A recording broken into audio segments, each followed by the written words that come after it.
You are being played. Do you understand what's happening? You are absolutely being played. Less than a month ago, on Inauguration Day, the World Health Organization, after conferring with the United States CDC, came out with a twofold directive in order to have less false positive tests regarding COVID-19. Throughout 2020, doctors and hospitals and clinics have been encouraged, if not pressured, to make the diagnosis of COVID-19 if we thought it was probable or presumed. We didn't have to have a positive test. And the symptoms were extremely broad-based. Cough, low-grade fever, shortness of breath. We see that a lot with colds, with allergy seasons, certainly with influenza. But that's all we needed to diagnose COVID-19. And that's why you saw influenza numbers plummet in March of 2020. So on Inauguration Day, the World Health Organization came out and said, one, physicians and hospitals and clinics should make certain that a patient with symptoms consistent with COVID-19 needs to have a positive test matched up to that syndrome of symptoms in order to diagnose COVID-19. Well, you know what's going to happen. That's going to eliminate a lot of the cases. Because no longer is it going to be enough to look at a patient that's got a cough or low-grade fever and say, well, you've got COVID. Now it's got to be symptoms consistent with a positive test. The other thing that the World Health Organization was strongly encouraging was PCR testing should no longer be running at cycle thresholds at 40, 44, 45.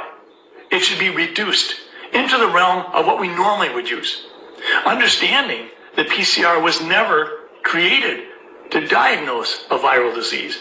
It was created for an entirely different purpose, but we've been using it to diagnose COVID-19, and we've been abusing it because we've been running the cycle so many times that in some studies, it was projected that possibly 85% of the positive PCR tests were false positives, such that 1,000 people being told that they have COVID-19, it was likely that less than 200 of them actually had COVID-19.